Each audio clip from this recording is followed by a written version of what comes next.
L'insuffisance mitrale est l'une des maladies des valves cardiaques les plus courantes. Elle se caractérise par le fait que les feuillets ne se ferment pas correctement, ce qui engendre un reflux de sang dans l'oreillette gauche. L'insuffisance mitrale peut être subdivisée en deux catégories éthiopathogéniques, l'insuffisance mitrale fonctionnelle et l'insuffisance mitrale dégénérative.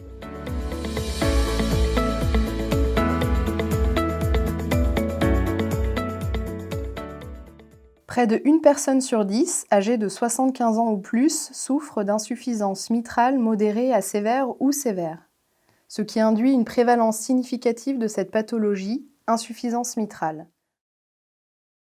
En pratique, 49% de ces patients ne sont pas éligibles à la chirurgie cardiaque en raison d'une fraction d'éjection altérée, d'un haut risque opératoire, de la présence de comorbidités ou de leur âge.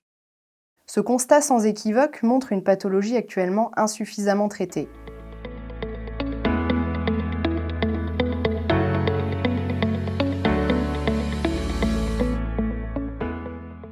Laissée sans traitement, l'insuffisance mitrale provoque une cascade d'événements, de la dysfonction ventriculaire jusqu'à la décompensation cardiaque, voire le décès du patient. Ainsi, vos patients présentant une insuffisance mitrale sévère symptomatique peuvent être adressés à une équipe multidisciplinaire.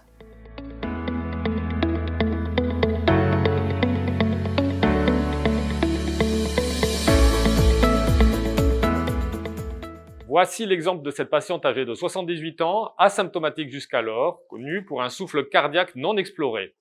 Elle est adressée pour une aggravation de sa dyspnée devenue NYHA3, la limitant dans la vie de tous les jours. L'échocardiographie retrouve une insuffisance mitrale sévère par prolapsus du feuillet postérieur. Et en raison de multiples comorbidités, elle est contre-indiquée à la chirurgie par le staff médico-chirurgical qui l'oriente vers une technique percutanée.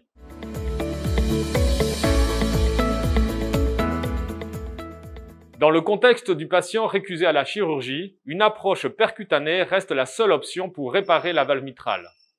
Certaines comorbidités, dont le diabète, l'hypertension, une fonction ventriculaire gauche altérée, une fuite mitrale sévère et le haut risque opératoire ou l'âge avancé orientent le patient vers une approche percutanée. L'approche percutanée, peu invasive, permet, après avoir introduit un cathéter dans la veine fémorale et après avoir traversé le septum interauriculaire, d'accéder à la valve mitrale et de diminuer la fuite mitrale en temps réel sous guidage par l'échocardiographie transœsophagienne. Pour les patients à qui nous ne pouvons pas proposer une chirurgie cardiaque du fait de leur état général ou de l'étiologie de la maladie, les recommandations européennes comme nord-américaines nous orientent vers une approche percutanée. L'histoire nous montre qu'avoir plusieurs solutions thérapeutiques disponibles nous permet de proposer au patient une thérapie plus adaptée à son état et à sa pathologie mitrale. Et ici, chez le patient fragile, une approche non chirurgicale.